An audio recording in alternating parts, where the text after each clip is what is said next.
les siècles des siècles. Amen. Aujourd'hui, nous avons entendu l'évangile de la Cananéenne, et lors de la divine liturgie, j'ai accompli une des choses les plus importantes dans la vie d'un évêque. La plus importante avec le sacre d'un autre évêque, c'est l'élévation à la prêtrise d'un diacre.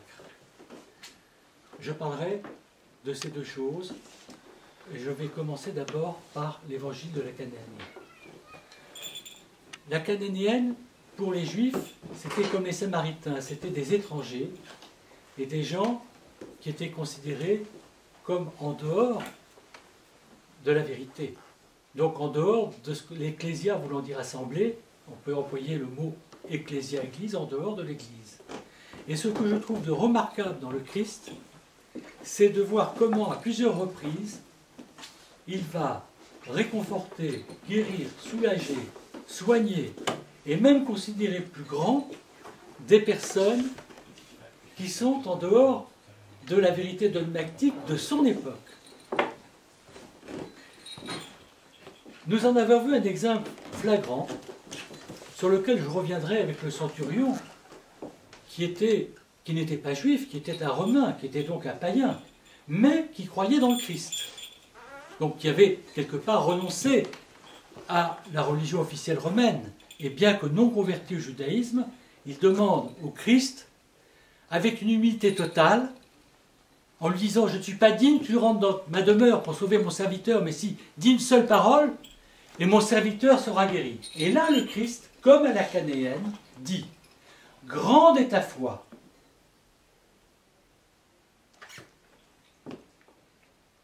Ton serviteur sera guéri, parce que grande est ta foi.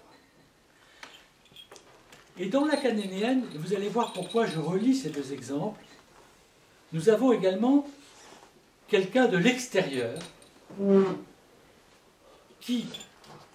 et à qui le Christ dit une parole très dure au départ. « Je ne suis venu que pour les enfants d'Israël. Je ne suis pas venu pour les étrangers. » Et la Cananéenne dit cette phrase d'une humilité totale qui rejoint l'humilité de ce centurion qui disait « Je ne suis pas dit que tu rentres dans ma demeure, mais dis une seule parole et mon serviteur sera guéri. » Et elle dit « Mais les chiens, les petits chiens, ne mangent-ils pas les miettes du festin de leur maître ?» Elle réclame les miettes du festin de l'époux. Et il lui dit encore « Grande est ta foi. » Quand le Christ, et c'est là le thème de mon homélie, dit « Grande est ta foi », il ne le dit jamais avec la foi seule. Il le dit avec la foi accompagnée de l'humilité. Il aurait pu dire « Grande est ton humilité ». Mais elle avait la foi. Il avait la foi. Ils avaient la foi. Mais une foi n'est active que dans l'humilité. Sans l'humilité, la foi sonne creux. L'humilité, c'est de se reconnaître faible, sans force. Nous avons dans l'Église orthodoxe une prière répétitive qui est dans tous les monastères et dite par de nombreux fidèles. Seigneur Jésus-Christ, Fils de Dieu, aie pitié de moi pécheur. Seigneur Jésus-Christ, Fils de Dieu, aie pitié de moi pécheur. Seigneur Jésus-Christ, Fils de Dieu, guéris-moi, sauve-moi, aie pitié de moi. Cette prière est fondée sur les 10 lépreux qui disaient « Jésus, fils de David, aie pitié de nous ». Bartimée l'aveugle qui disait « Jésus, Seigneur Jésus, fils de David, aie pitié de moi ».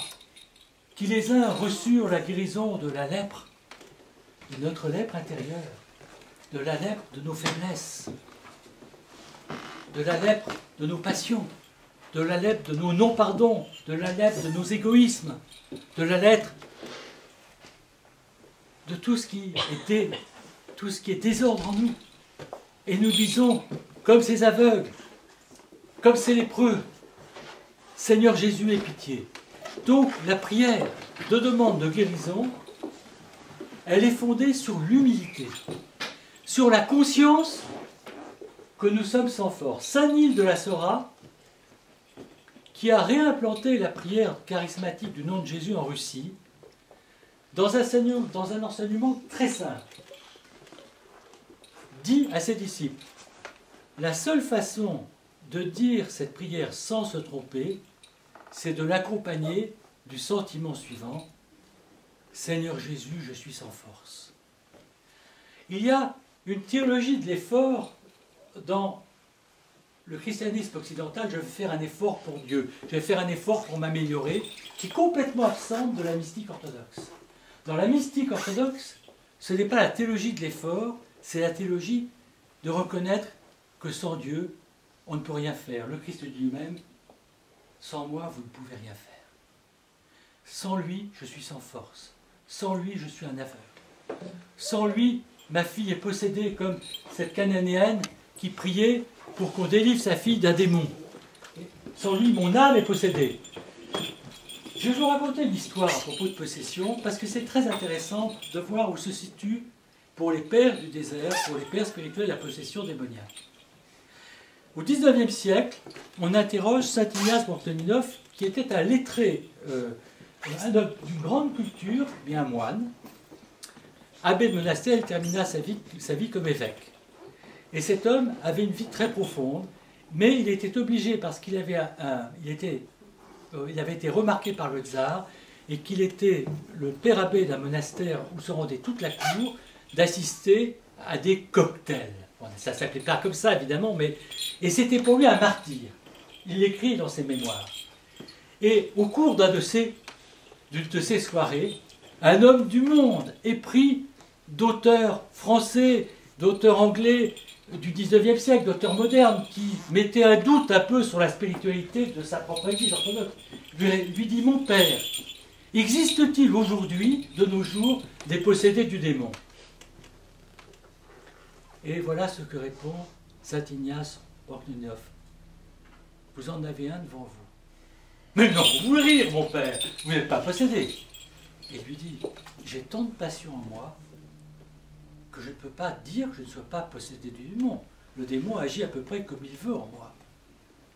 Alors oui, ce n'est pas une possession spectaculaire, mais quand je ne pardonne pas à mon prochain, quand j'envie ce que l'autre a, quand des pensées impures m'accablent, quand je suis dans la jalousie, quand je suis dans la rancune tenace, oui, je peux dire que je suis un vrai possédé du démon.